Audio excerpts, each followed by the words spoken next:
Dude. Hey, it is August 21st, 2022, and I am Maria Christina Owl, founder of Sacred Future and the Holistic Channeling course. And this webinar, Mystics, Medicine Women, and Faith Healers, is dedicated to all of you who are hearing that call and answering it courageously.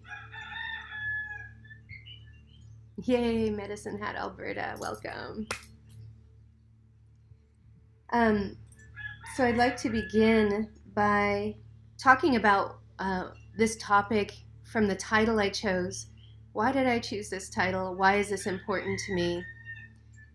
So it's been an interesting journey as a full body trance medium myself and channel and clairvoyant psychic person, being a sensitive person in the world and not understanding my gifts for a very long time as far as channeling goes. I did find in my 20s an avenue to develop my intuitive abilities, my sixth sense abilities, but no one would help me with my channeling and mediumship abilities. It was very difficult for me to find true elders who were in the field doing the work in a healthy, balanced way to train me. And I also got in my own way because I did not validate this gift in myself. I was afraid to claim it. I was afraid to name the symptoms I was having as an out of control medium and channel.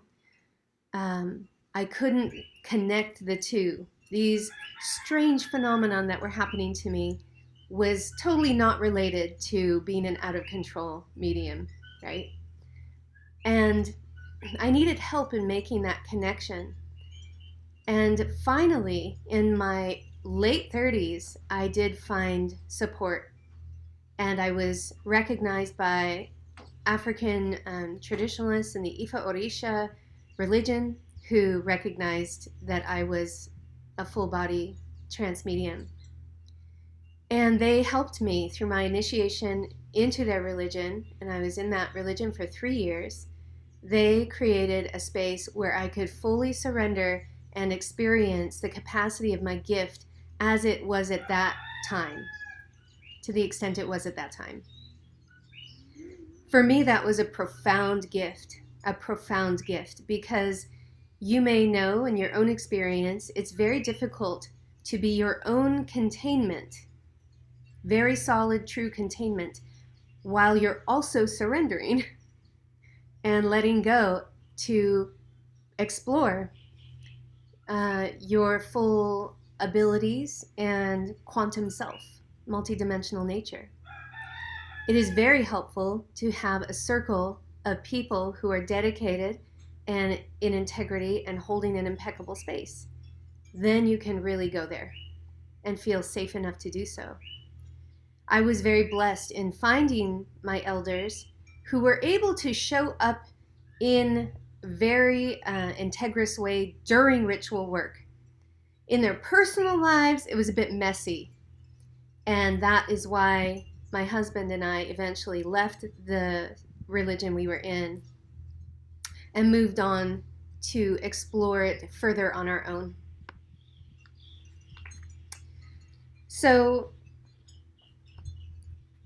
saying that background, mystics, medicine women, and faith healers, I really see them as all answering the same calling. The calling to devote to God, to devote to this higher power of love and light, and to be of service, whether it's as a messenger, so like a prophet or an oracle, whether it's through healing, laying on of hands, or as a faith healer, just goes into trance and brings through celestial language and the Holy Spirit channels and heals people. Or in shamanic work, where we experience someone who can travel between the world and do, for example, soul retrieval work for us. For me, this is all answering a call to devote one's life to the divine. And that level of calling in an organic way and a non-dogmatic way is considered very wild. When I was a child, I went to Catholic school for 8 years, 1st through 8th grade. And there was a moment around probably 4th grade where I realized that I wanted to devote my life to God, to Jesus, really. And I asked the priest, how do I become a priest? And he said, women can't become priests. And I was hurt for a moment, and then I just let it go. And as children do, I forgot about it and moved on and went through puberty and, went to public high school and had a different experience. But I'll never forget that moment, because for me, that was my higher self helping to direct me and keep me connected to my wild, magical nature. That could not be sacrificed if I was to fulfill my potential and purpose here. And to go into a dogmatic structure that tells you how to be, tells you what to preach to your congregation, the exact steps of every ceremony in the exact way, that would have felt incredibly suffocating for me. I actually have some friends who were in religious, who were priests, who had made it to that place of reverend or pastor of their church. And one of them, at the same time, parallel life, was doing earth-based ritual and ceremony and men's initiation work and, all this really juicy indigenous wisdom, which some in Christianity would call of the devil. Yet he walked both worlds, and eventually he was told to leave his position at the church where he was a priest. And he moved on gladly because he found something in himself that he was not ever going to sacrifice again, something true and real that fed him at a very deep level. I think that it's important to honor the people that have courageously chosen the wild path, because it's as if you choose to let go of trying to control spirit, infinite energy, pure love. You stop trying to control it and put it into these tight, riverbanks for it can only go in this way. And that you are controlling in that role how people can connect with God. And it's not very welcome in those environments to have ecstatic communion, direct intervention. My great-grandfather was in both worlds. My great-grandfather on my mother's side was Reverend Canon Charles Alexander Shreve, and he was an evangelist Pentecostal minister. And during the 1930s, he traveled around the United States with a team of incredible musicians and assistants, and they put on tent revivals to help raise the faith and the spirit of the people who were really suffering in the Great Depression, post-World War I depression that was kind of oppressed onto the people, and it was just an incredibly easy to go into despair and lose your faith. He saw this and he devoted his life. He would leave my grandmother was the youngest child of 3, and his wife and 2 other children. He would leave them for months at a time, writing letters back to every single family member every day. And we have those letters, and I've read them out loud to my family. So he would go out, and in his tent revivals, there was room for the wild. And when I mean wild, I mean the organic, real communion with the divine. He would write letters home to Leela, my great-grandmother, that would say, amazing night last night, the 8th of 10 days, the 8th night of revival of 10 days, and we had thousands of people in the tent, thousands. And we had many people receive miracle cures last night. This is what he's writing. How amazing. How amazing. He has a whole pamphlet that is about going through the fiery initiation by the Holy Spirit. And he tells a personal experience where he was with 2 other helpers, friends, and they were in a room talking about God and Spirit and this power, this incredible miracles that were happening. And he suddenly just fell to the ground and went into convulsions. And he describes that for a while it was just silent, and then he just started babbling in the sounds and vocables and words that were not English and not of any language known on the earth for half an hour straight. And when he came out of it, everybody just let it happen because they knew it was holy. When he came out of it, they helped him up, and he couldn't speak for a long time, and eventually he was able to start articulating his experience. And what he described was just divine bliss and communion with this vast presence of the Holy Spirit, is his words for it, and the divine and bliss, just a blissful, ecstatic communion with God. My grandmother, when she was a little girl, experienced one of these miracle cures. She said that her mother had a goiter. She had a huge tumor in her neck, and it was pressing against her airwaves, and she was having trouble breathing. She was about to go in to have surgery, and they were going to go in and remove this tumor, but they had no idea how successful it would be, and they warned the family that she may not make it through the surgery, right? This is in the 30s. My great-grandfather brought everybody into the house chapel. They had a room that was devoted as a chapel in their house. They lay Leela down, and they all put their hands on their mother, and he on his wife, and prayed over her. And because he knew the power of direct intervention from Holy Spirit, from God, right? He knew that they had the power as a family through love to heal her.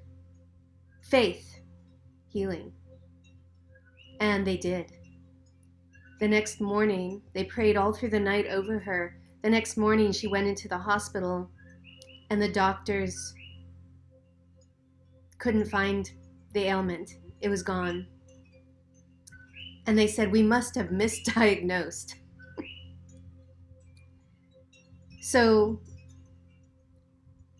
this is part of what forms me and part of what gives me courage to devote myself to this exploration of being a conduit, a channel, knowing that my ancestors are at my back in this way and that they had the courage to do it. So I want to ask you, take a moment, close your eyes, and feel into your heart. What is the calling for you? What gives you the courage to choose every day love over fear. Even if you're not perfect at it, something in you, something very powerful and stronger than egoic inclinations is guiding you, isn't it? Are you receiving a call from your higher self?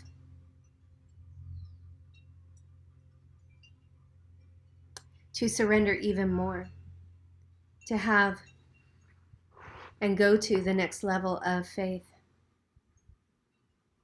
It's very humbling to surrender to that level of faith.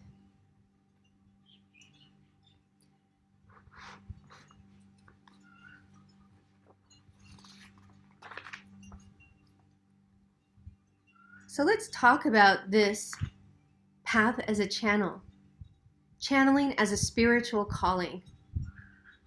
But what does that mean? What is a channel?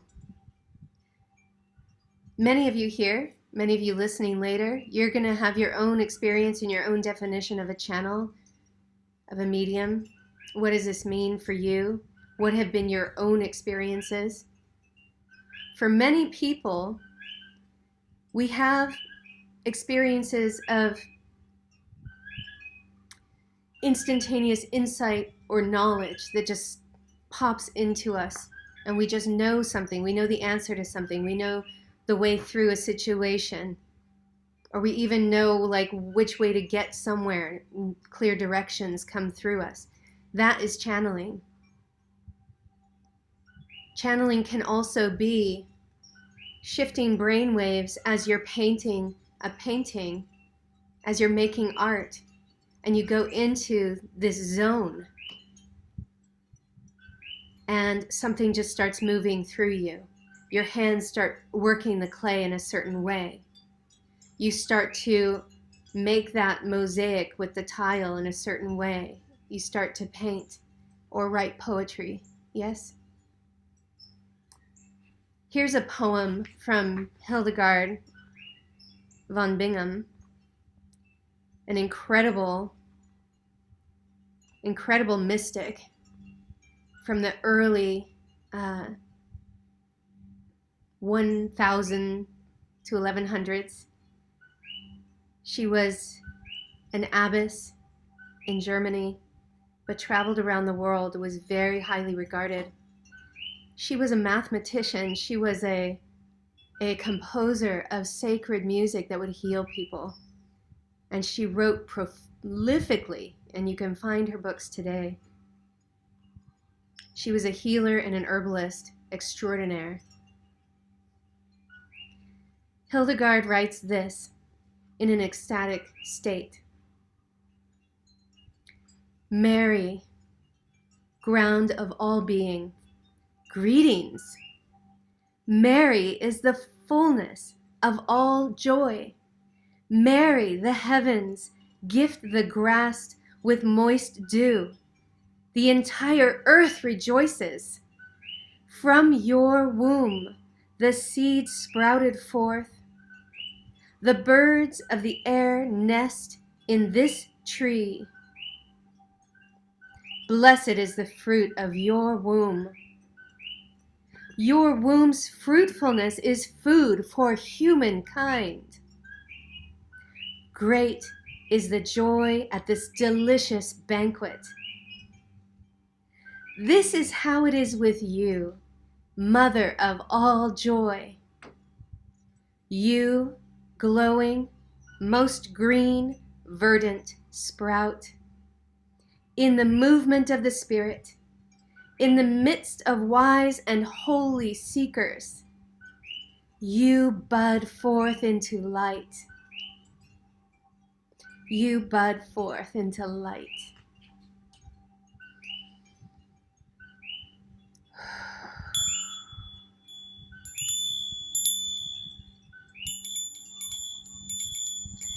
Wow, that makes me want to cry. Can you feel her? Hildegard, Mother Mary, here with us. Because of those words that Hildegard Sister Mother Hildegard wrote almost a thousand years ago. Transmissions through words. Hildegard von Bingen was a channel.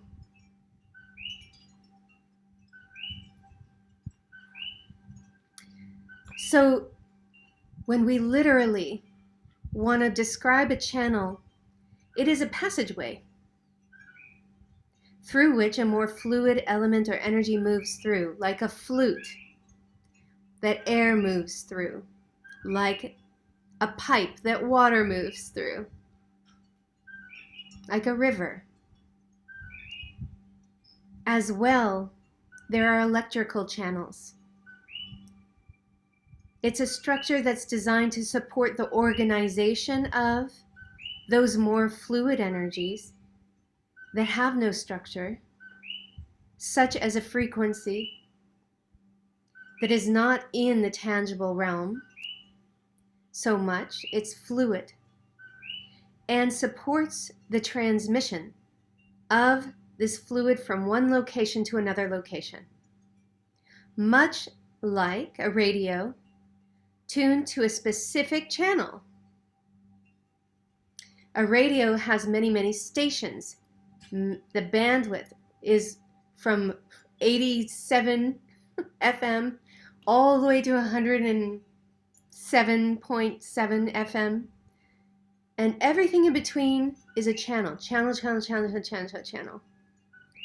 And you dial which channel you're going to listen to. You help to organize. This instrument helps to organize and tune and link to a specific frequency, and then translates the radio waves into sounds that we can listen to and understand. The human body, physical and etheric, acts as a channel for energy constantly, whether you're aware of it or not. Every human being is a channel, and we are constantly channeling. Daily acts of channeling can include, as I said before, a good idea, unexpected rant or monologue, a moment of sympathy, giving healing energy to someone in need, or simply just having a desire for something very strongly, and then suddenly you notice it happens, it manifests. You've channeled something through you from one location into your physical realm through your prayer, intention, wish, and desire. You're a channel. Our bodies are structures or instruments through which energy, information, and messages can move from a higher spiritual plane to this denser, tangible, material plane of existence. So it goes without saying, but I'm going to say it. With positive purpose and intention, we are able to channel positive, life-affirming energy, information, and messages, and thereby invoke a positive result in the world. If that is true, it is also true then that somebody with a negative intention can bring through harmful energies and deception and create chaos and confusion in our material plane. Both of these things are happening all the time.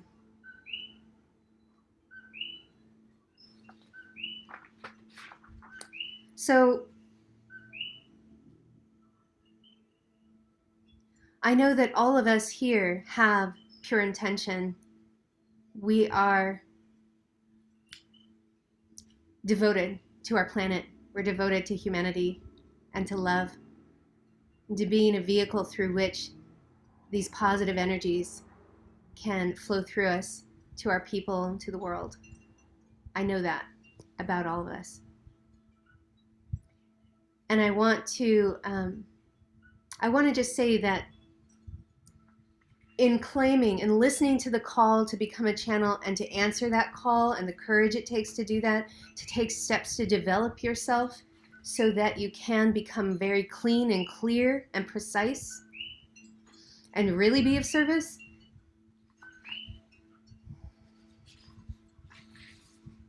there are many steps that are entailed to become a fine-tuned, clear channel. And those on the negative side of things, unfortunately, also know that. And they do develop themselves. And they do learn how to wield that black magic and to curse things and poison things in that way. Every day, whether you know it or not, we are all living in different strange reversal grid structures that were put into place to block us from having direct intervention with the divine. They were put into place to slow us down or thwart us from our claiming and knowing ourselves as divine human being blueprint. And they also try to stop shamans, medicine people, mystics, and faith healers from actualizing their gifts, talents, and abilities. How do I know this? There's an amazing medicine man who I met. He's a California Indian. Blessings. He passed away about 3 years ago, three or four. His name was Lauren Smith, and he was from the lineage, the Smith lineage of the Pomo people and the Gualala area of coastal California. And Tom Smith was his grandfather. And they are a lineage of very powerful shamans. I met Lauren because I was in a class in my graduate school, and my teacher actually was friends with him. And he played music of Lauren singing a medicine song in class. And it was very moving for me. Then he took the whole class, whoever could make it, to Gualala to meet Lauren in his roundhouse on the reservation and experience that medicine firsthand. I immediately connected with Lauren, and because I lived already up in the northern part of California, I just kept returning. I kept going back to be with him and learn from him and share songs with him and learn his songs and sit by the fire in the roundhouse. And he started getting sick as the years passed, and then my visits shifted to me just laying my hands on him and supporting him to lift his energy to help him feel better. He had so many incredible stories. So he told me a story once about how when he was younger, his path to actualizing becoming a shaman was attacked. He was attacked quite a lot because he was wired to be a medicine man, to help his people, to channel a very powerful healing energy, and to be a channel for the ancestors, to work through him, his lineage. This was apparent from a very young age, but it really started coming on in his later teens and early 20s. The elders were watching him. He was in a tribal, a tribal culture, which was very lucky for him, because we, in the melting pot of America, with immigrant, our immigrant ancestors from hundreds and hundreds of years back or recent, we have been uprooted from land and culture in the tribal ways. But he wasn't. He was on the same land that his people had been on for thousands of years. And the elders were watching him. And they saw his power was waking up. They knew he was going to be tested. And the thing is, Lauren taught me that until you're initiated and you choose to devote your life to the good and be of service for the good of all, until you make that very clear, precise choice, you are susceptible to having your mind changed. There's a man who I just discovered who has a church in Sedona. He's a channel. I don't know him, but he feels like a very integrous person to me. And he says this.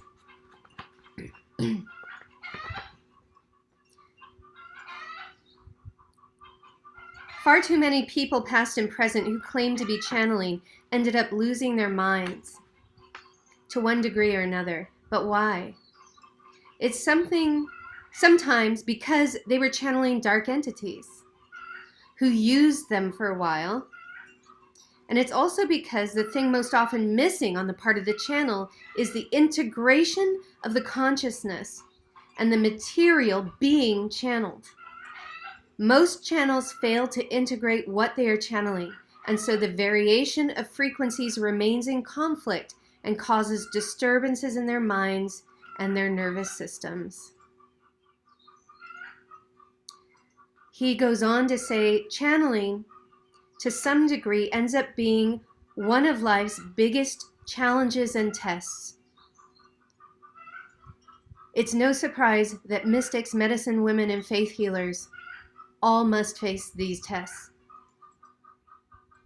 Channels, that is their realm, that is their world.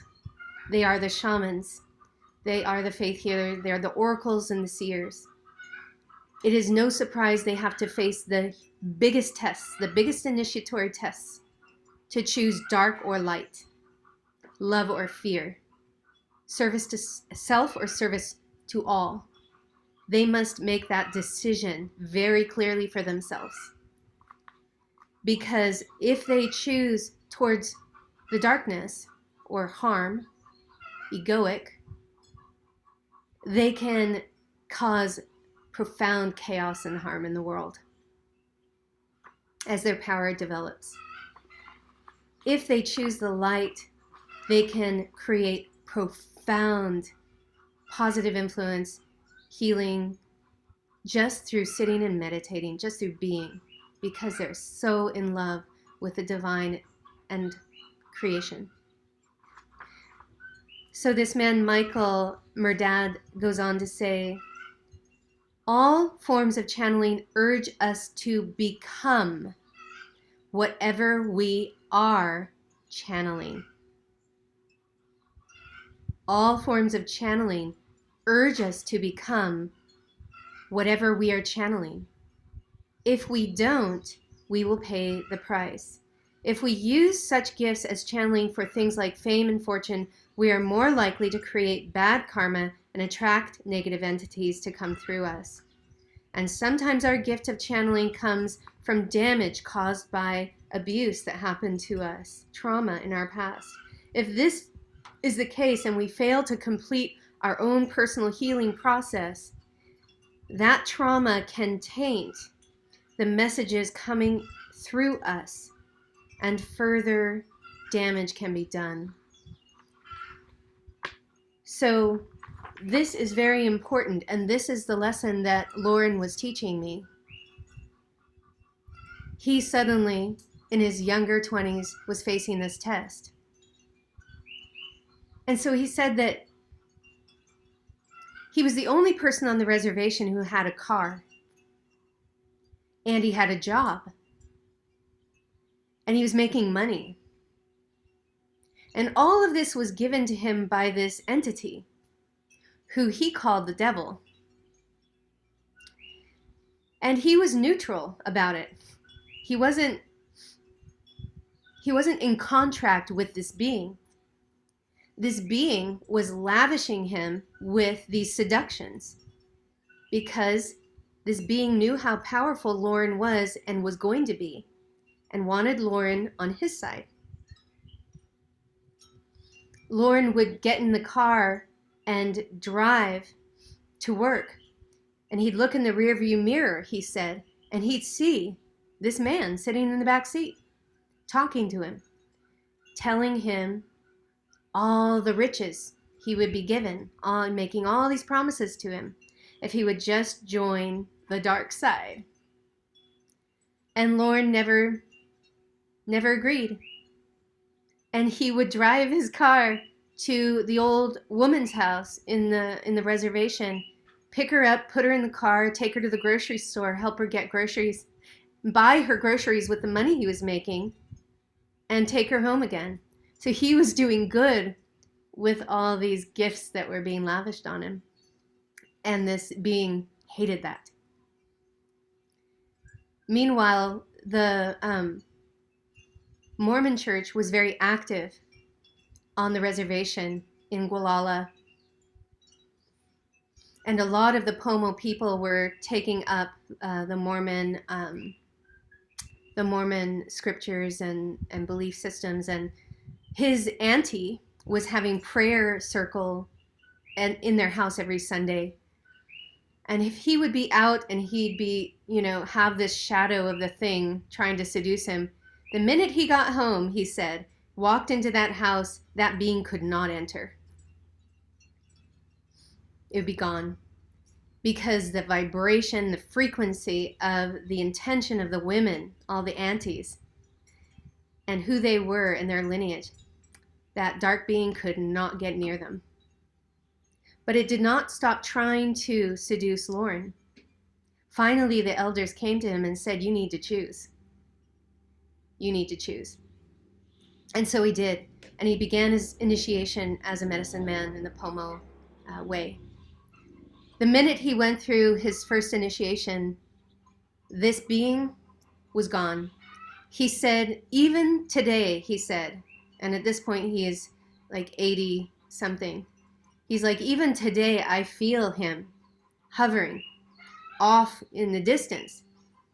But I feel him watching me, wanting me to make a mistake so he can come in, because that mistake would open up a way for that being to come in and maybe have a chance in hooking him.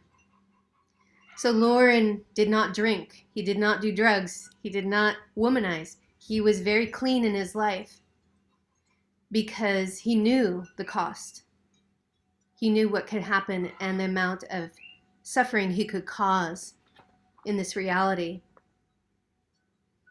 And so he always chose love. He always chose the light.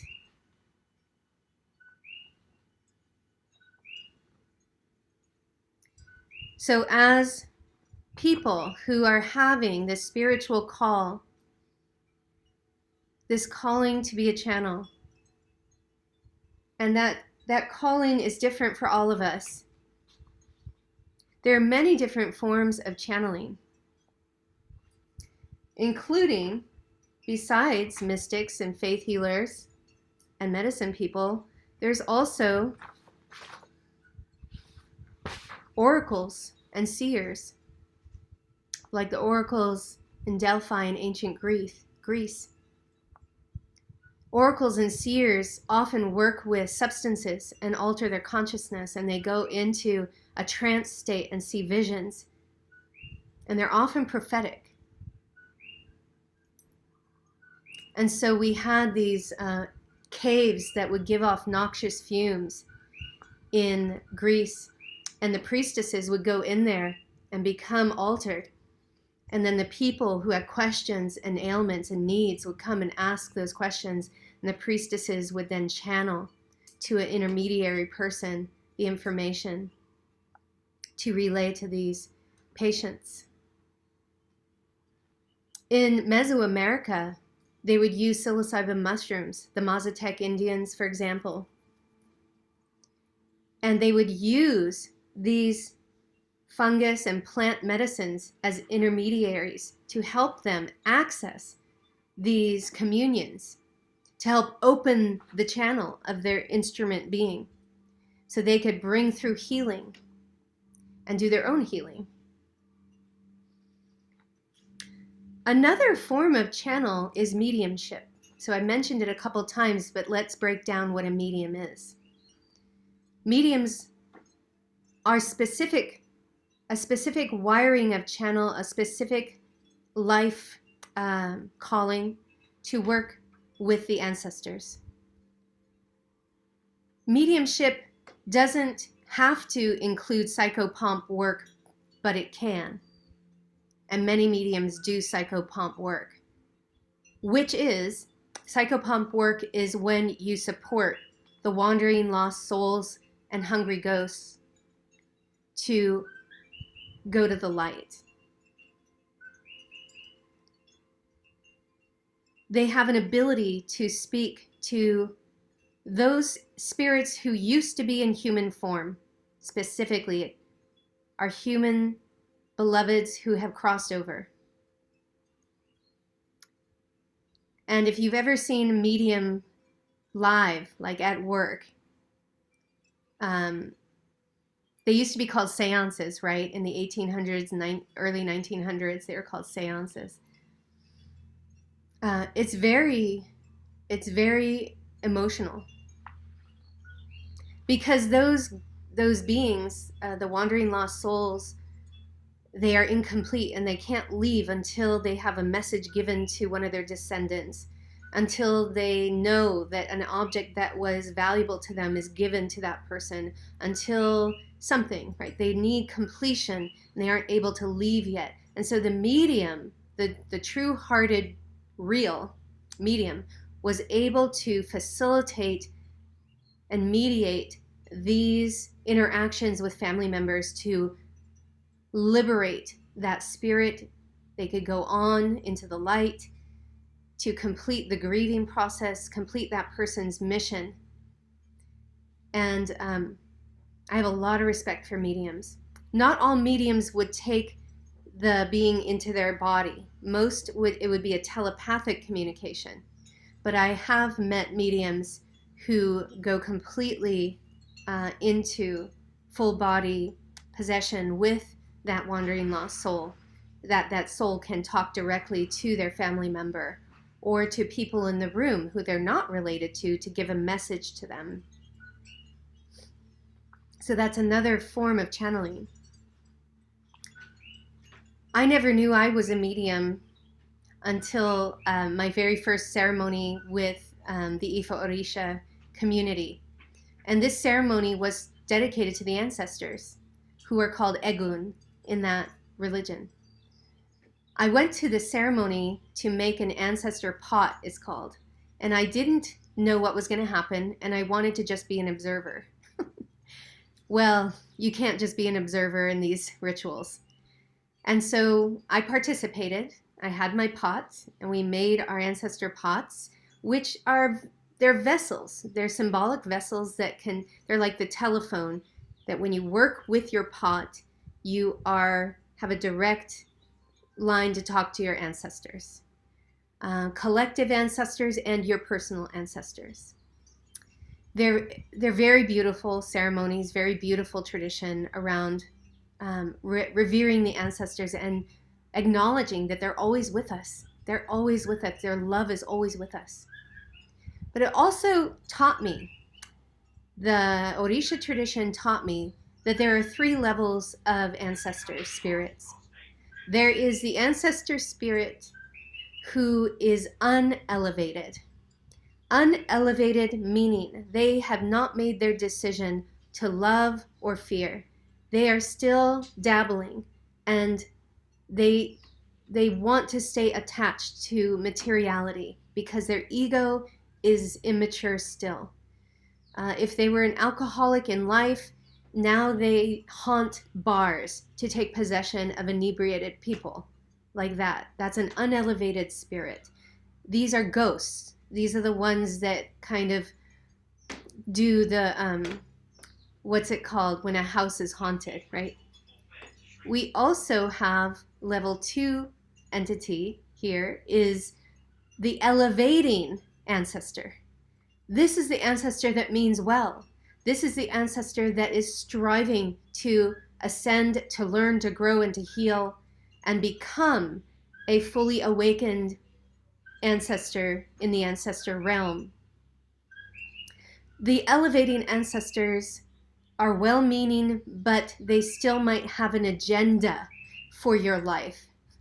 So when a medium connects with an elevating ancestor, a lot of prayer can support that ancestor to elevate, but they might come in and try to direct the person's life.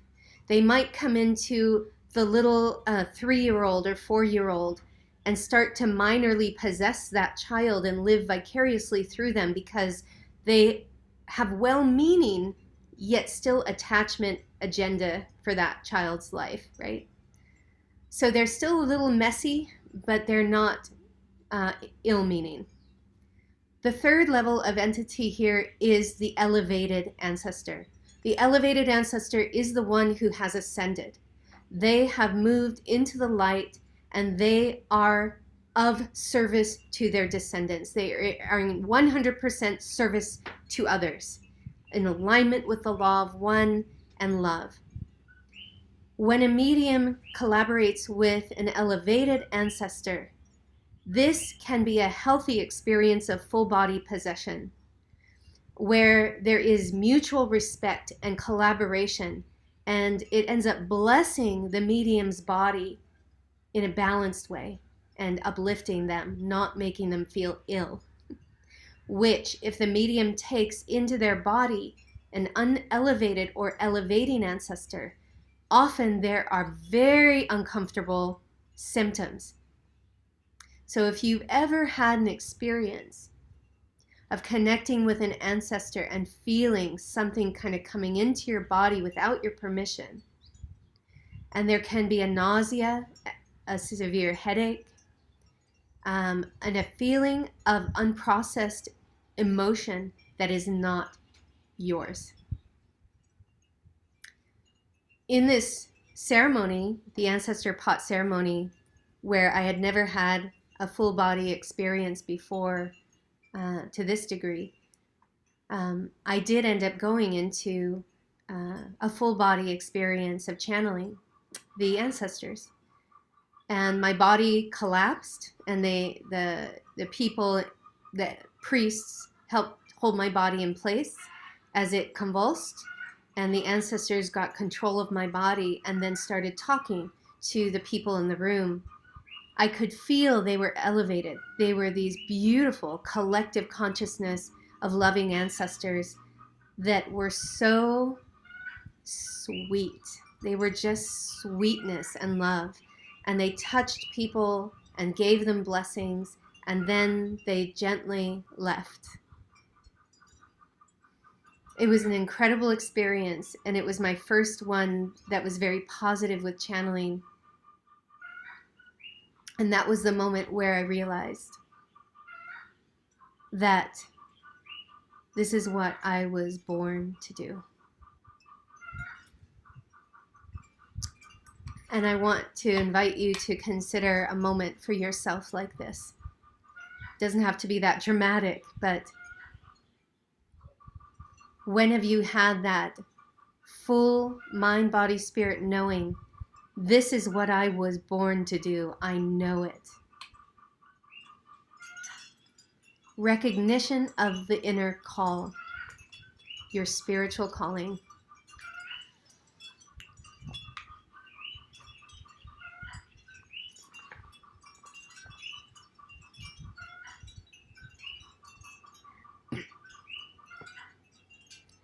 Another way that channeling can come through is as a prophet. Prophets are those who have the strength of channeling in their throat chakras, and they're able to stream future events. They're able to stream and connect to Akashic records and timelines. And these beings who have this gift, they can have prophetic dreams, and they can connect to the highest timeline, but also warnings and cautions for humanity, or more immediate for the person that has come to them or a family member. or a friend.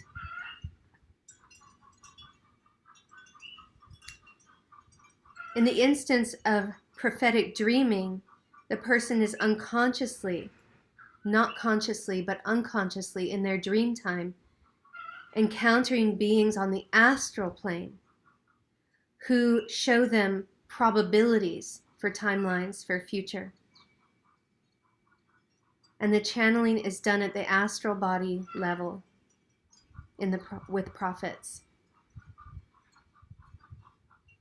So I want to invite you to recall a time that you may have had a prophetic dream. And that in your sleep, your astral body opened to be of service in this way. A dream that was a medicine dream, not just for you, but for humanity.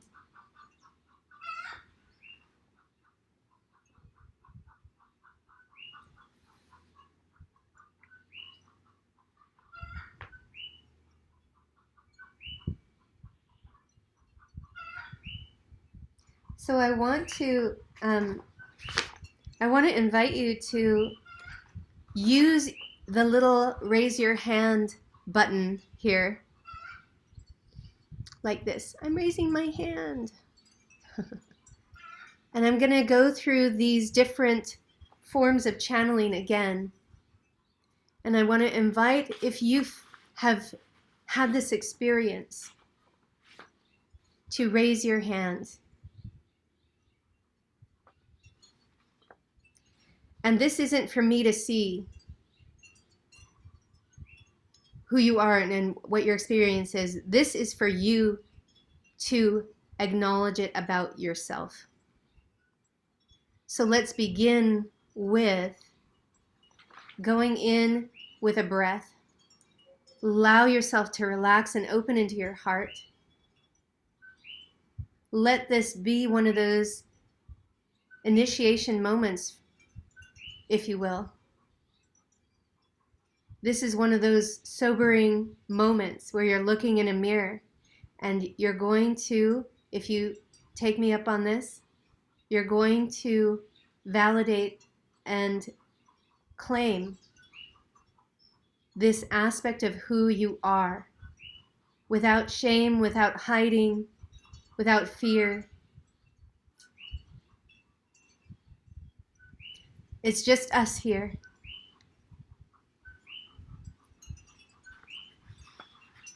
But it's important for you to know who you are. If you have these sensitivities and your higher self is nudging you, is giving you these phenomena in your life, these hints, and opening doors for you to remember who you are and begin developing these abilities in yourself and take that initiatory leap, dedicating yourself for the good of all with your gifts. As your power continues to grow, because it will, you will be protected and guided.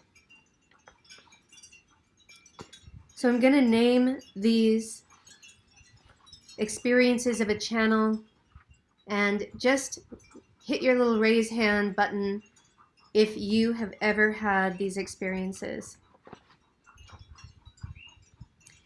Sudden knowing. This is when a person is tapping into the Akashic records or the halls of records inside the earth. It's a link between the DNA and the morphogenic field, which is the dimension that holds the soul imprints of all life. So have you ever tapped into this collective knowing field and just had a pristine, accurate knowing of truth? And you were right on. You got proof about that. Yeah. I see you guys. Yes, yes, yes. Thank you.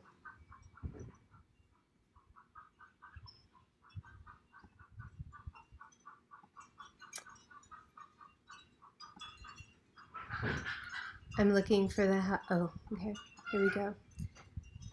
Take a deep breath, feel your heart. Prophetic dreaming or visioning. prophetic dreaming, work on the astral plane where you are shown a possible future event, a probability of a timeline, and it's not just for you. It is for a larger community or humanity or the planet. A prophetic dream. Has anybody, raise your hand if you've ever experienced, no matter how long or short that dream was, even a daydream.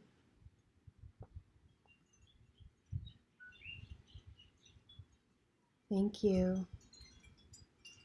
Recognition in yourself for who you are. A mediumship experience, which can also include automatic writing. Mediumship experience, where you connected to your ancestors or to the ancestor of another person, where you contacted somebody who had crossed over, maybe recently, and they let you know some information through words or energetic or telepathic, but you were in contact with a being on the other side, and you were able to support somebody in that way. Maybe even doing that psychopomp work of sending them to the light. Thank you.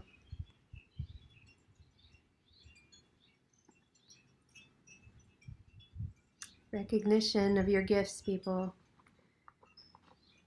An oracle or a seer, when you go into trance using a substance that induces or self-induced through drumming, even changing the brain waves, but it is an induced trance state through which visions and messages come through you on behalf of others or even your own life.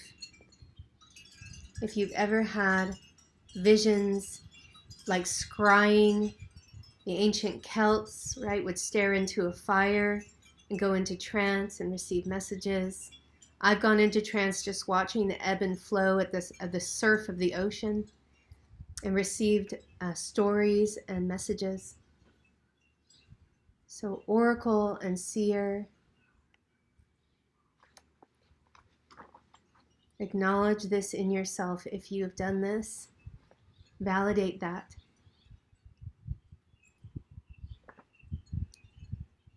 Thank you.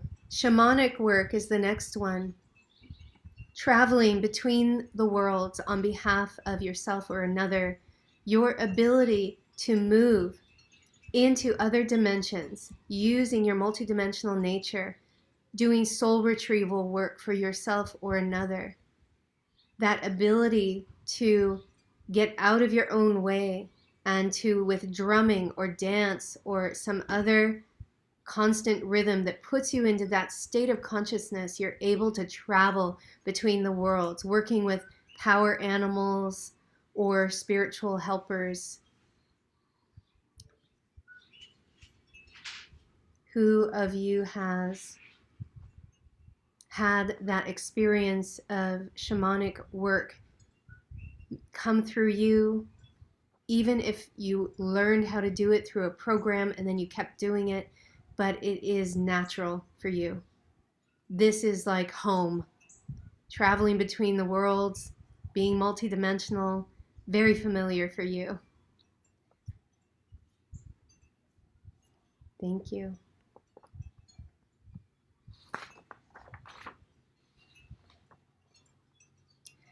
And what about channeling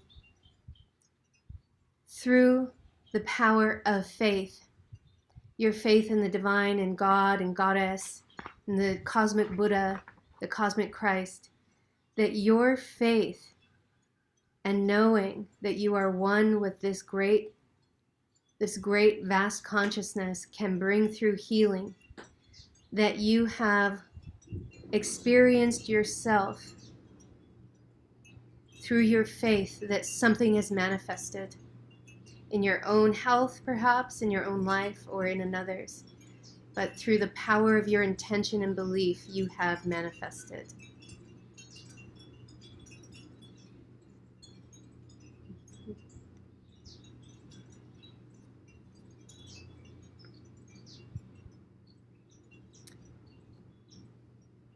Thank you.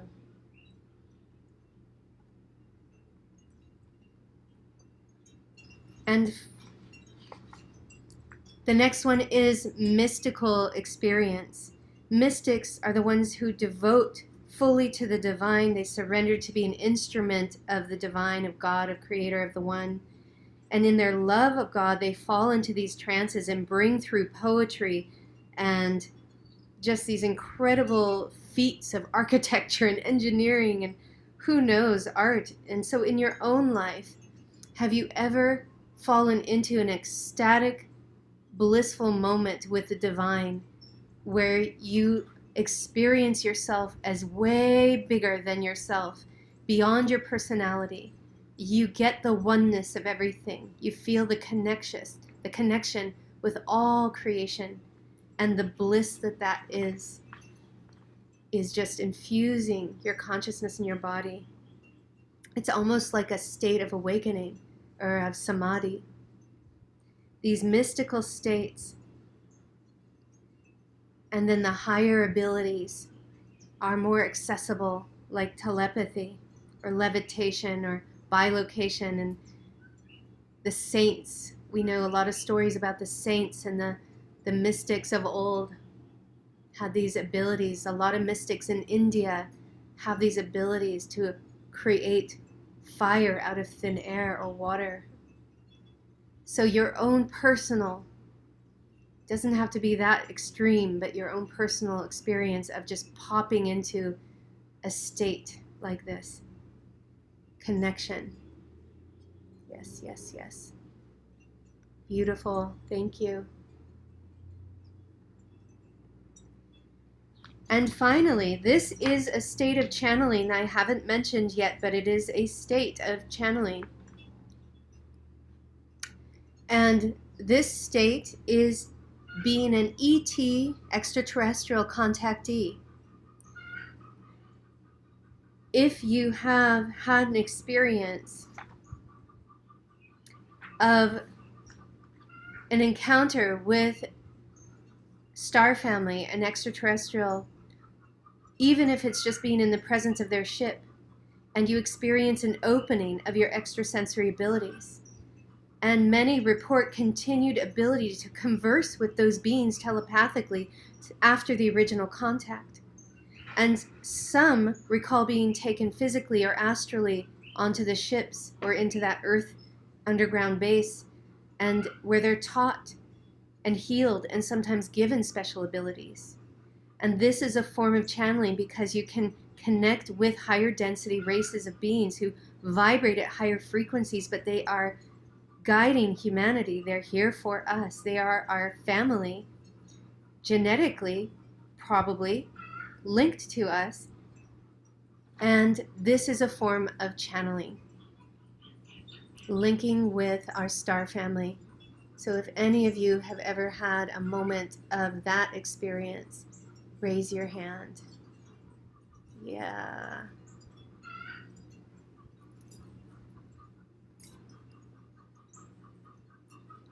Yeah, and it's okay if you're not sure. That's okay.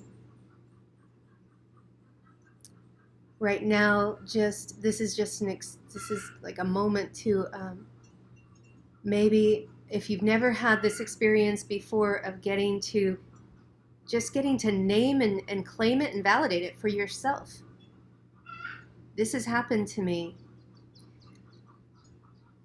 Back in 2006, I read Barbara Tedlock's book called Woman in a Shaman's Body. I highly, highly recommend this book. Woman in a Shaman's Body by Barbara Tedlock. This book changed my life. It was the moment that I finally, to myself, privately, had the courage to look in the mirror and say, I'm a medicine person. I am a shaman. To myself, privately.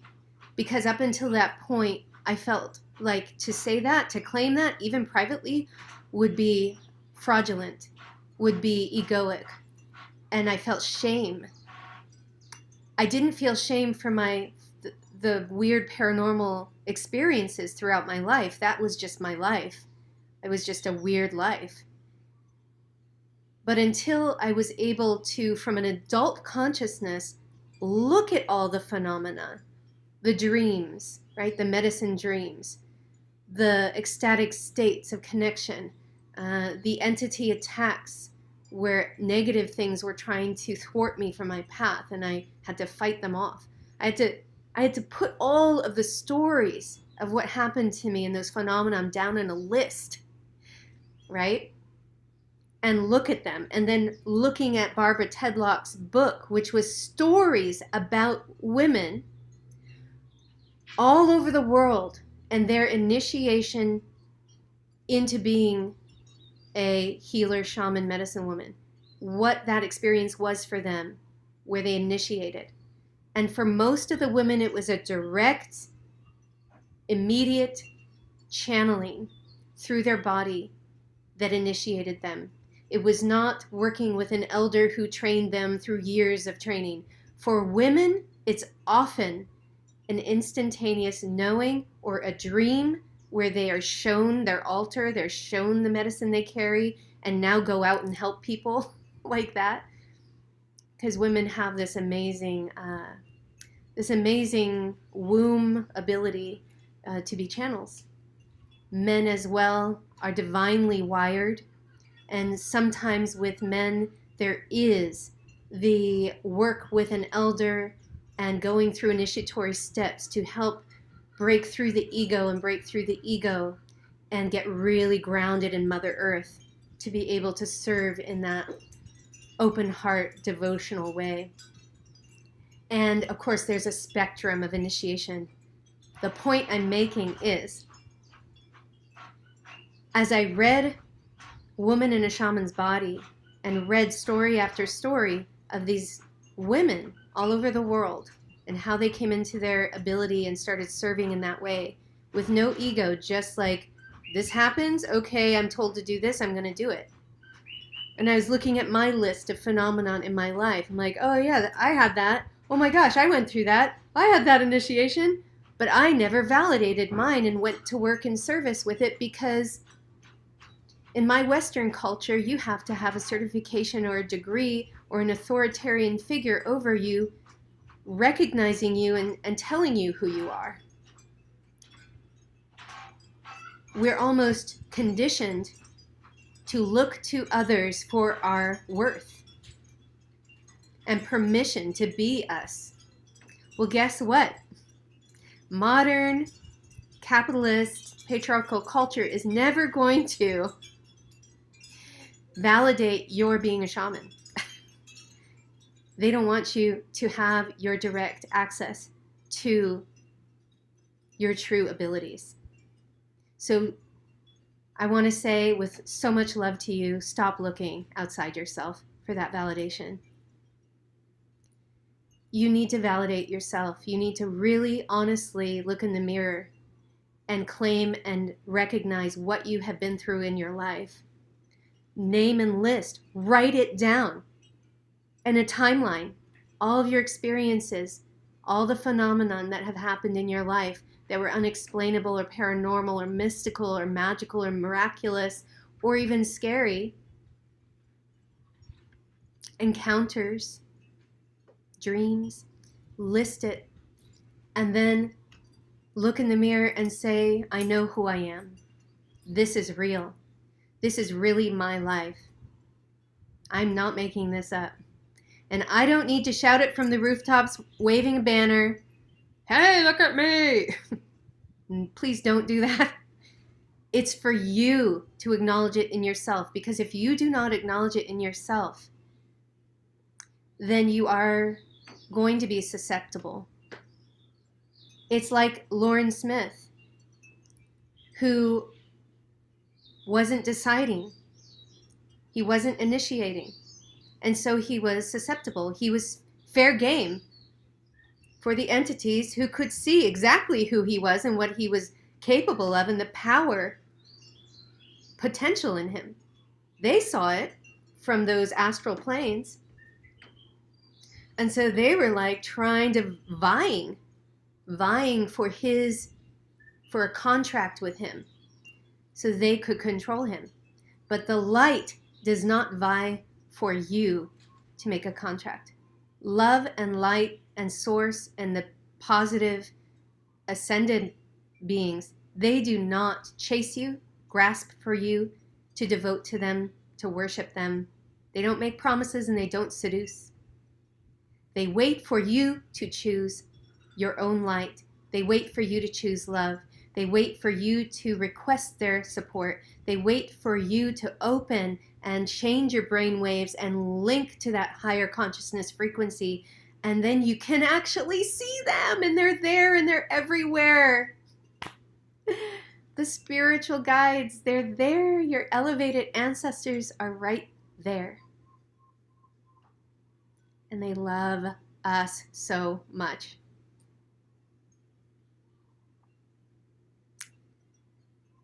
So this is why it is so important for yourself, name who you are. And once you name it, I'd like to close with these steps. The first step is acknowledging the inner call. The second step is answering it. Acknowledge that you're getting a call. Oh, look at all these things. I'm being initiated by my higher self to get on my purpose, on my mission, and devote to love. Oh, that's what's happening here. Answer the call. How do you answer the call? For me, what I did is I prayed for initiation. I prayed to meet people who understood what was happening for me, could guide me and help me develop it and initiate. And I found them. They weren't the cleanest people, but I had discernment enough at that point in my life to not linger, learn what I needed to learn and move on. And after initiation, there'll be levels and levels and levels of initiation as your power grows. Then there is the step of surrender and devotion. There's a level of discipline in the development of your intuition, the development of your channeling gift, the development of your mediumship, of your shamanic abilities. There's a level of discipline and daily practice and eating healthy so that you can be fully embodied in your gift. Embodied. You have to be in your body. The body is the temple through which all of this happens. Then there comes a time of surrendering and deeper devotion. And not everybody will have that step. Not everybody will go into that full devotion of their whole life to God source, right? That is not for everybody. Many people have their gift and it is developed strong and true, and you use it for your children, for your family. You're a healer. You do massage work. You do Reiki. Yeah? This is channeling. And you have a full-time job that you love, right? And you do other things in the world. And there are some people who do give their whole life, like Hildegard von Bingen, like Mabel McKay, the Pomo healer from the Kashai Reservation, as well as Lauren. There's some people that do know that that is their calling and their purpose, and they can't do anything but that. But there is,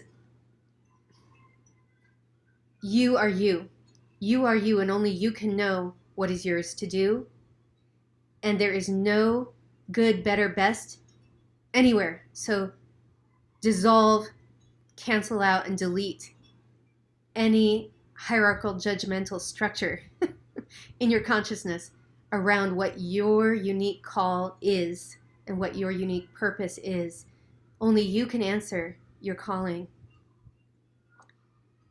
And after that surrender and devotion, to whatever degree that is for you, faith in your gift, faith in your guides, faith in your calling, then you serve, you give, you tap into that place where you are the channel through which this abundant infinite energy can flow, filling you up, healing you, and then it floods into your environment, and you direct it.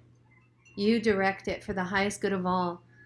And all there is generosity, because you know it's endless. This love is endless. It's true love, and therefore it's endless. From service, there is integration. Integration is throughout, yes. And this is what Michael Murdad, or what's his name, Murdad, was talking about in that quote from him earlier.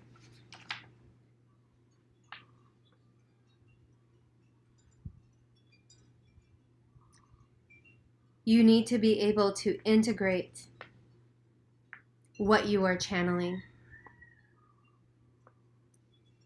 and bridge the gap between your egoic and emotional healing and this frequency that you're channeling that is higher. There needs to be a unity. There needs to be a seamlessness and flow between what you're becoming and who you are now. And that you don't pretend you're further than you are, because that's the ego. You don't pretend you are that frequency you're channeling.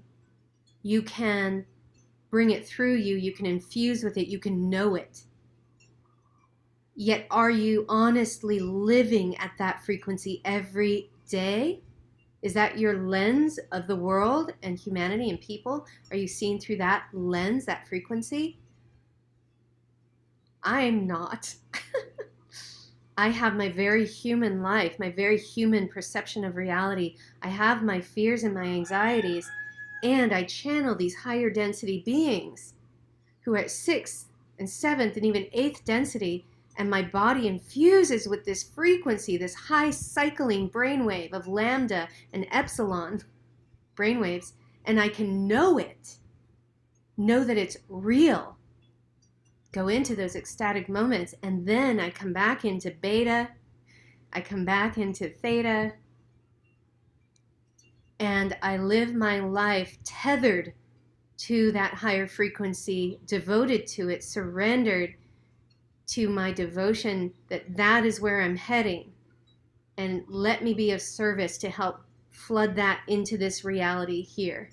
Let me be a clear, clean channel to bring that frequency in and share it here. And that integration of what you are channeling, the information, and walking your talk with that is very important.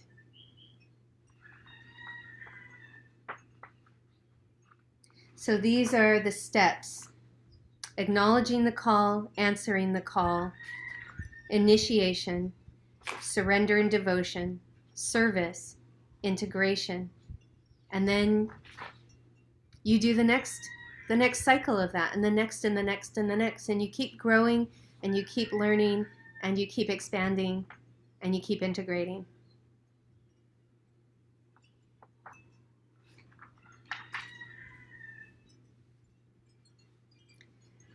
So I want to thank you so much for joining me today, and I want to invite you, if there's any questions that are burning, you can type them into the chat right now, and we can just take like 10 minutes. I'd love to engage with you a little bit with any questions, and I have to discern what questions will be able to really speak to this topic and to benefit all.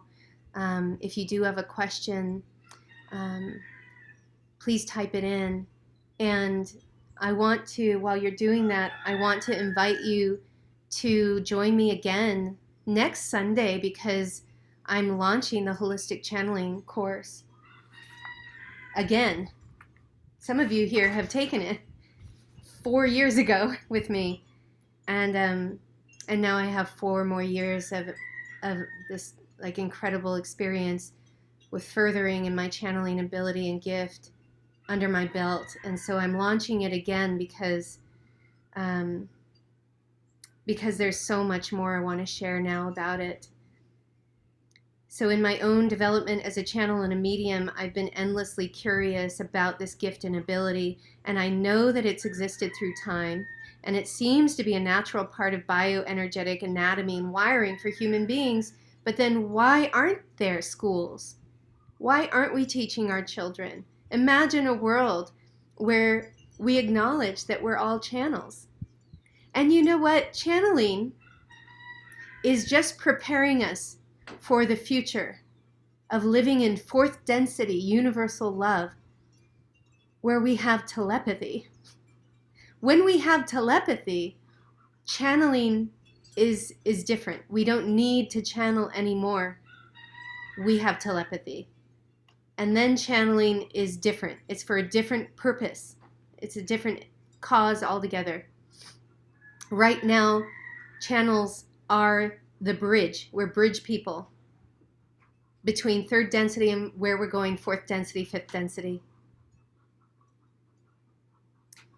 And eventually we'll just be telepaths. For now, for those of you who are waking up to your gift, perhaps you've been channeling and you want a little bit more guidance around it, please join me for holistic channeling. Holistic channeling is going to be just 2 seminars to start. And that is next Sunday and the Sunday after. And they're 2-hour seminars, and for me in the morning. And these seminars are going to be the foundations, and it's going to ask you to really start to look at what your calling is and what is your personal relationship with your gift. And why do you want to develop it? And what will you devote it to? What is your dedication in this development? We'll talk about a lot of other energy anatomy involved with channeling as well, because it is a physiological thing. It's in our physiology. We have channels in us that are for being a bridge, being a conduit. So we'll talk about that in level 1. And then we're going to take a break. And then in September 18th, 25th, and October 4th, we have 3 more Sundays of 2-hour seminars for holistic channeling level 2. And then we're going to dive even deeper. And that's when we're going to go more into mediumship and talking about ancestors and the unelevated, elevated, and elevated ancestors.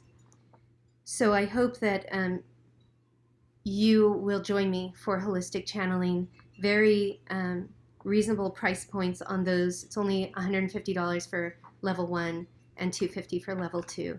And the whole point of that is to lead into February, March, where we're going to come to the Big Island and have an in-person level 3 channeling class here with Dwayne and I at our home. So that's what it's all leading towards. And ethically, I cannot do it any other way. For the level of channeling that I want to support you in developing in yourself, we have to be in person. So come to Hawaii. So we have a question, and I'm going to read it. What if I had the symptoms you were saying? How can I be sure? Yes, so about the ancestors specifically, when your body opens to not just the consciousness, a streaming of messaging and information, but the astral or the disembodied form of the being sits inside your physical body, I think is what how do you know that's happening? If it is without your permission and they are not elevated, then you know it's happening because you will have very uncomfortable physical symptoms. You will feel nauseous. You'll feel dizzy. You'll feel something is off. You won't feel like yourself. Because in order for something that is not you to sit in your body and share your body with you, It has to displace some of your essence out of you, right? Therefore, it can fit in. So now you're actually sharing your body. This is not healthy. And this is why I developed holistic channeling, because I feel like there is a misnomer. There's misinformation out there about what channeling is and what being a medium is. Do not share your body with something that's not you. Don't leave your body. This is called dissociation, or in an extreme case, it's death. Okay? You're not leaving your body to channel. You don't want something else to displace your soul essence out of your body. So I'm going to make a connection here to trauma. Those of us who have trauma, usually early childhood trauma or consistent, constant trauma year after year through our childhood, and we learned how to dissociate, okay? We learned how to pop out of our body to try to attain a sense of safety, yeah? It creates a groove of exiting the body, a groove in those channels, those transmedium channels in our energy anatomy.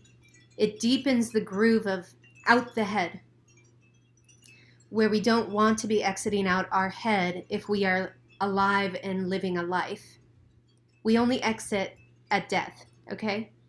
But if we are traumatized and we have developed this habitual popping out for safety, then we can also then develop a propensity for channeling. Because if you're dissociating and those entities on the astral are looking at you and seeing you're doing that, they're opportunists, and they're going to take advantage of that if they're negatively oriented or unelevated ancestors or elevating ancestors who don't know better yet. They take advantage of that exiting a part of you, and they hop in to have some semblance of life again, yeah? Or control over your life to get their needs met that are incomplete. So elevated ancestors and higher density helpers will never, ever go against your free will. They will never disrespect your temple body. They will never try to sit inside your body. You open a link of communication with this higher frequency where they can stream consciousness that is harmonic with your higher self and your soul essence consciousness. It is harmonic with it, therefore it is you. You're not channeling something that isn't part of your own higher density self. Your higher nature is part of these families, these star families, these higher spiritual families. That's why you can channel them, and it blesses your body, and it makes you stronger, and it allows you to adapt and grow in your ability to hold more and more and more light and frequency for longer periods of time. So that is positive holistic channeling. You are all in your body. And as you're all in your body, your etheric body, chakras, meridian points and centers, your channels, everything is alive and online and functioning at optimum health, blessing your physical body with that. And because everything is calibrated and healthy, you're able to link to the higher frequency loving beings and bring through the very accurate, pure messages and healing energies through your hands, etc. True messages through you. It feels very different to have an unelevated, uninvited being, or if you're naive or ignorant, you may mistakenly invite something to merge with you because you're curious. Danger, danger, danger. Major pitfall for out of control channels and mediums who don't have guidance. If you happen to do that and they come in, I've done this before. I've done it before in ceremony, and I had an elevating ancestor sit in my body. I got very nauseous. He lied through me when asked what his name was. He said he was the name of a god. Luckily, I had a priest with me there, a Risha priest, who knew from the frequency and said, "No, you're not. That's not who you are. Tell us who you are." And it was this man who died of cancer in the neighborhood up the hill from the beach where we were sitting. And he just simply wanted us to pray for him, to help him to elevate. And then he left my body. But it took me 4 days to clear the emotional imprint of his despair and grief and helplessness out of my body. He imprinted his emotional material into my body, and it took me 4 days to clear him. You do not want to do this. So you have to be very discerning and have boundaries. Okay, and all of this is the information that we're really going to dive into next Sunday, starting next Sunday. Good question. Thank you. I hope that was the start of an answer for you. So I have another question here. I know I'm a channel and that I know that I am meant to bridge heaven and earth.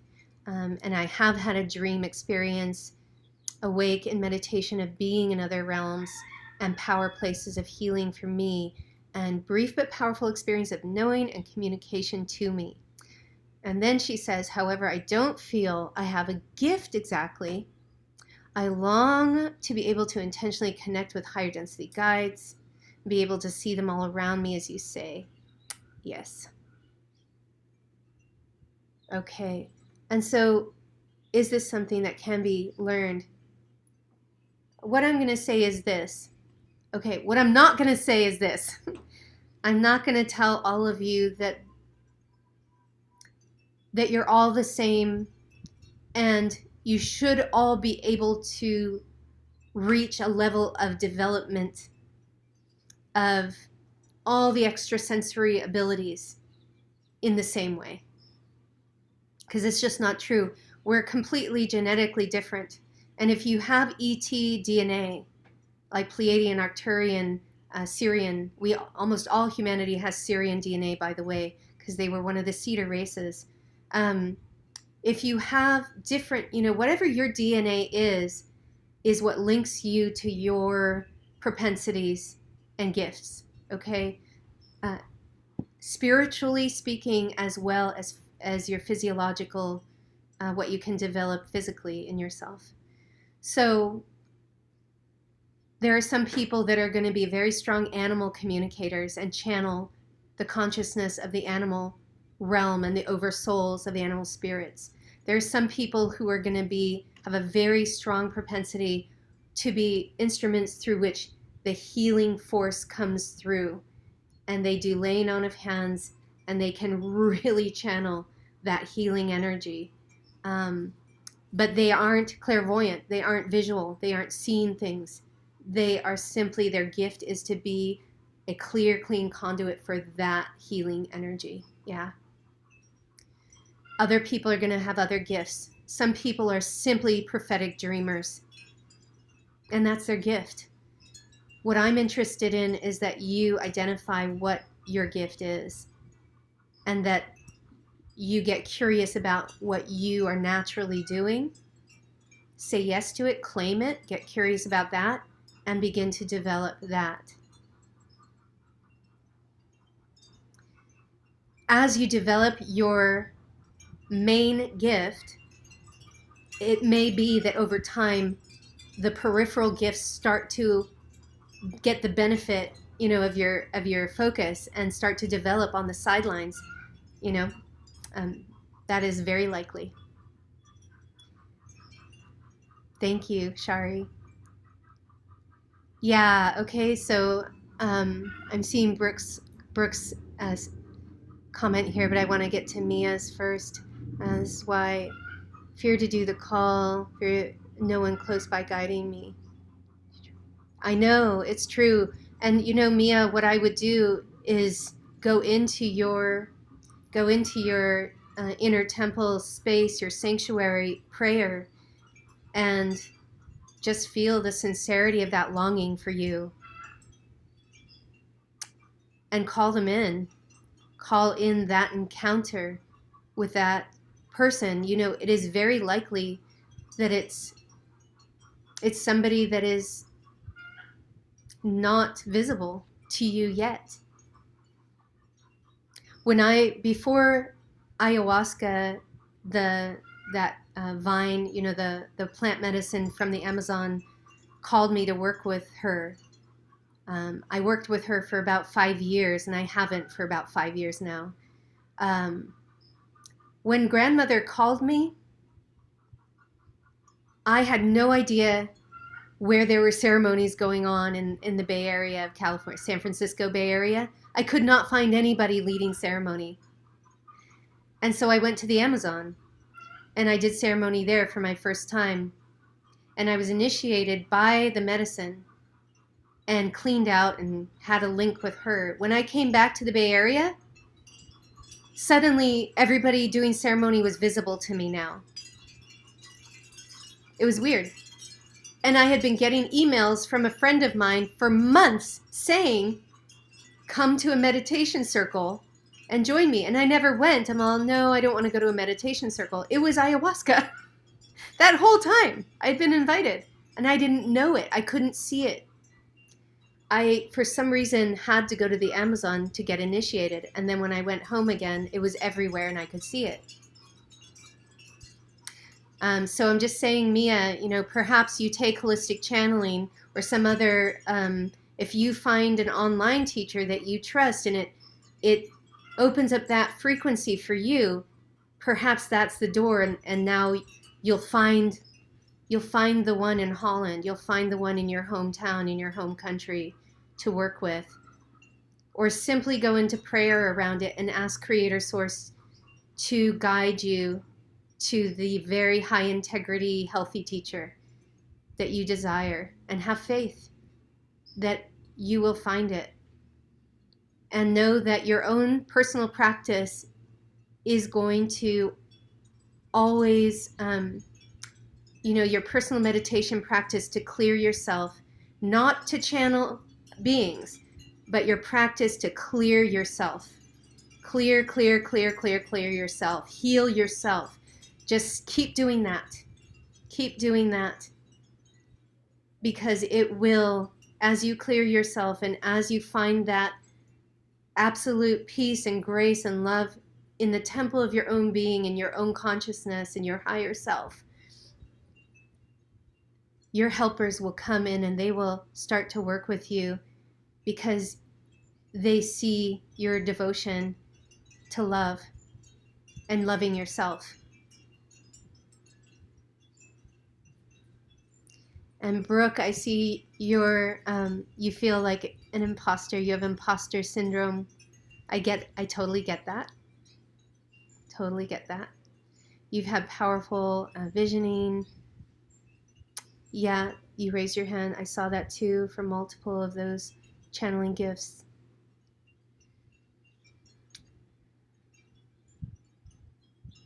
Mm-hmm.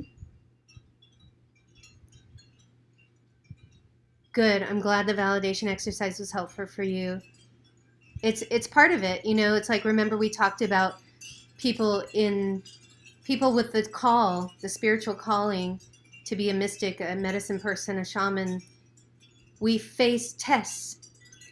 And the reason why we have to face these huge tests more than other people, perhaps, is because to say yes to this calling is to wield a great amount of power potentially. And the more we are devoted to love and to truth and to God's source, the more power we will have access to wield. If you are negative, not you guys, but in general, a person who is negatively focused can also develop their gift of channeling in a negative way. And their power comes from their contracts with negative entities, which always come with a you scratch my back and I'll scratch yours, very toxic agreements, which eventually end up with that person being enslaved by the entity, being killed by the entity, being driven insane by that entity, used and tossed away by that entity. But there is no winner. And the power that they get, the fame, the fortune, the miracles, the quote unquote, what would seem to us like miracles that they can perform, like John of God, will eventually be their demise because they are perverting infinite energy and mutating it and wielding it for harm. And that will take them down and cause them the most suffering. And those who are harmed by them will always have an opportunity to heal and take a leap from their learning, having that experience of trusting somebody that fooled them, right? If you recognize it, forgive yourself, use it for your highest good, turn it into wisdom, and take a leap into your next step. So that is why the tests are so huge. We have to be so onto ourselves, honest with ourselves. So the first step in all of this is your inner work, the practice of honesty with yourself and others, living in integrity, slowing yourself down enough to catch your blinders, where your blind spots are, where your ego is still running you, where you're still blaming, unforgiving, withholding your love, guarding your heart. Every single place like this is a place where your trauma or your pain body can get in the way of your channeling. I tell my students that if they really are working with some big trauma eddies in their life that are still running them, and perhaps they're still numbing themselves with alcohol or overusing substances, overusing in an abusive way, in a too habitual kind of compulsive way, until they do their inner work and they unplug from those substances, they cannot start channeling in a very real way, or it could be detrimental to them and their health. They can go to circles where there's channeling happening, because that will help them to clear and entrain them to a higher frequency, right? But don't channel yourself until you have tended to your own healing. And you will know when you are feeling clear and clean and healthy and happy. It doesn't mean you're perfect. It doesn't mean you aren't still doing your work and have work to do.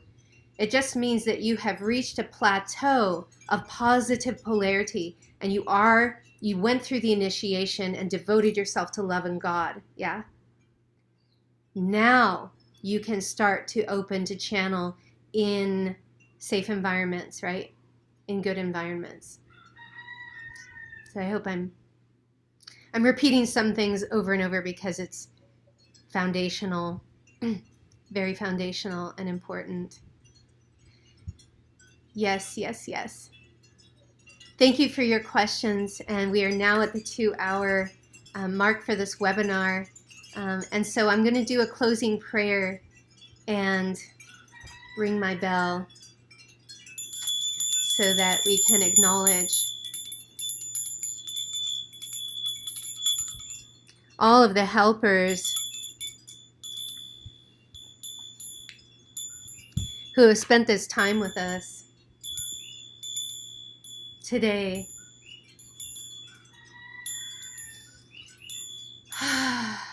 So much love. Holy Mother, Father God, may we always remember how profoundly loved we are by you and all of those in the spiritual hierarchies of love light who are devoted in service to the law of one, universal law, and natural law. May we have the continued courage to say yes to our inner call, no matter what that is for you. It is your call to answer. And may we have the humility and discernment to answer it and take steps, take positive action toward the development and initiation into our role in our communities, into wearing that hat as a spiritual guide, way shower, and bridge person for our people. May we have the courage to get over our egoic fears of being targeted, trolled, called a fraud, because those external voices don't matter. What matters is that we're true to ourselves and that we're on our mission, why we were born, doing what we are called here to do in service to all, even the ones who troll us, even the pretend voices in our head that we get us afraid of what might happen. Holy Mother, Father God, keep us in the present moment where the truth resides, where our power resides, where you reside. Keep us present in our lives, that we can always perceive reality clearly, and that compassion and patience and understanding and acceptance is in the forefront of our consciousness. Thank you. Thank you. Thank you. And to each of you, amen, ashe, mutako yasi, and so it is. Thank you so much. Aloha, everyone, for joining me today. It's been a great honor to spend this time with you. And if you feel called to join me next Sunday, please go to sacredfuture.org, my website. I'm sure you all have been there before, but I'll put it here in the chat. And if you go to classes, courses, and drop down, you'll see holistic channeling, and you can sign up there for level 1 and level 2. And I hope that you will be with us in Hawaii, and that would be fun. That would be so fun. And other than that, I will be offering level 1 and 2 again in November and December, so that if you can't make it this time around or can only fit in level 1, you can do level 2 later. But everything is funneling us into being in person together, channeling together, meeting these higher density helpers in person in your consciousness in early March for holistic channeling level 3. So I love you. Thank you for being you. Please don't try to be anybody else but you. And go shine your bright, brilliant light in the world. Huge aloha. Thank you.